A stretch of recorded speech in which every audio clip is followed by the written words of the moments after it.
Senhor presidente, eu sempre tive muito orgulho desse parlamento. Sou parlamentar aqui há 6 mandatos, 4 vezes o mais votado do meu partido no Rio Grande do Sul. Mas confesso a Vossa Excelência a minha perplexidade, a minha tristeza em enxergar no que se transformou esse parlamento. Essa casa que já teve deputados como Ulisses Guimarães, figuras do parlamento como Mário Covas, Teotônio Vilela, Fernando Henrique Cardoso, que aqui tinham grandes debates da esquerda com a direita, hoje virou uma casa onde a oposição é representada quase que na sua totalidade por figuras caricatas, figuras imbecilizadas, que sobem até a tribuna como personagens e que falam olhando para o celular para lacrar num vídeo na internet, normalmente sem nenhum conteúdo, repetindo bobagens, agressões. É triste para um país enxergar uma oposição tão desqualificada e imbecilizada como nós temos hoje no Brasil. Mas eu penso, senhor presidente, poderia ser diferente? Que grupo poderia se formar tendo Jair Bolsonaro como líder? Nós, que tivemos a oportunidade de conviver com ele nessa casa, sabemos e conhecemos bem quem é Jair Bolsonaro. Jair Bolsonaro que saiu corrido do Exército, fugido pela porta dos fundos para não ser expulso. Jair Bolsonaro que sempre foi nessa casa um parlamentar medíocre. E se tem uma característica do Bolsonaro nessa casa, é sempre ter sido um covarde. Parlamentares mais antigos como eu lembram do Bolsonaro brigando com as mulheres, com as deputadas mulheres. Eu nunca vi o deputado Bolsonaro discutir com homem. Com mulher, ele era corajoso. Bolsonaro também gostava de ofender, atacar jornalistas mulheres. Mas com os homens ele sempre foi covarde. Poderia um grupo que tem um covarde como líder sair diferente dele? Evidente que não. Por isso que esses parlamentares imbecilizados vêm à tribuna e ofendem, agridem pessoas que inclusive não estão presentes. Porque esta é uma característica dos covardes, de falar de pessoas que não estão presentes. Além disso, senhor presidente, todos nós que conhecemos a trajetória do Bolsonaro, sabemos que se tem uma outra característica do Bolsonaro, além da covardia, é a sua relação muito íntima e próxima com o crime organizado e com as milícias do Rio de Janeiro. Se a gente analisar os mapas eleitorais do Bolsonaro e dos filhos, a gente vai ver que, historicamente, são votos em áreas comandadas pela milícia. Mas, mais do que isso, nós que conhecemos o Bolsonaro e a história do Bolsonaro, sabemos da sua relação de proximidade com Adriano da Nóbrega, capitão Adriano da Nóbrega, assassino, chefe do escritório do crime, da milícia do Rio de Janeiro, e que tinha a mãe e a esposa. Isso mesmo, senhor presidente.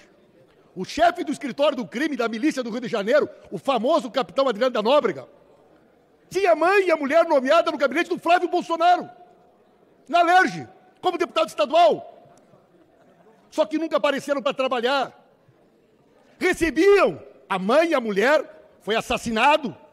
O capitão Adriano da Nóbrega, líder da milícia, foi assassinado.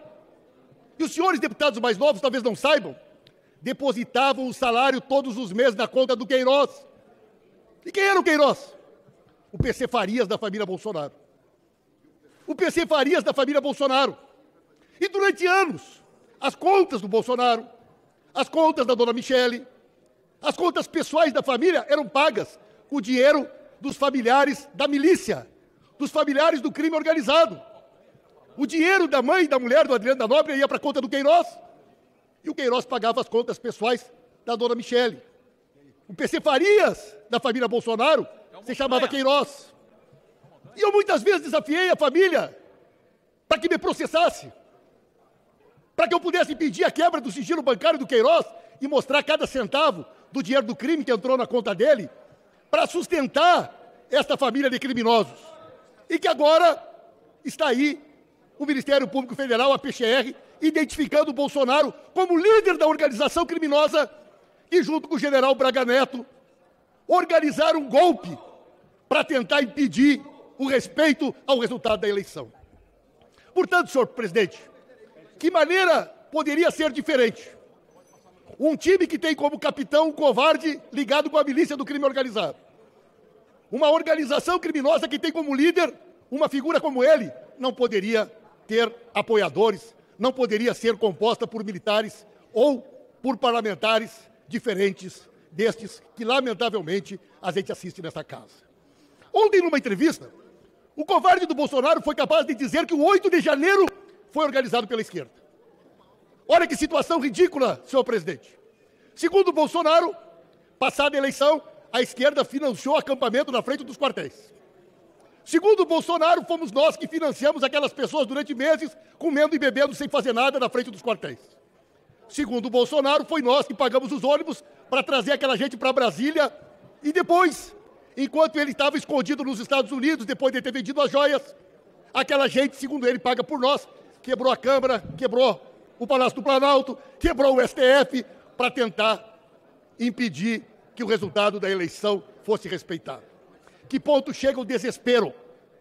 Que ponto chega o desespero desse humilhante indicado pelo Ministério Público Federal como líder de uma organização criminosa? Mas, senhoras e senhores, será garantido ao Bolsonaro o amplo direito de defesa, a ele e todos os demais acusados. Essa é a primeira de 5 denúncias que serão feitas pela Procuradoria-Geral da República. E Bolsonaro terá a opção, terá a oportunidade de escolher, senhor presidente. Ele vai escolher entre a Papuda ou entre Bangu, entre Bangu ou entre a Papuda. Ele vai ter a oportunidade de escolher aonde cumprir pena.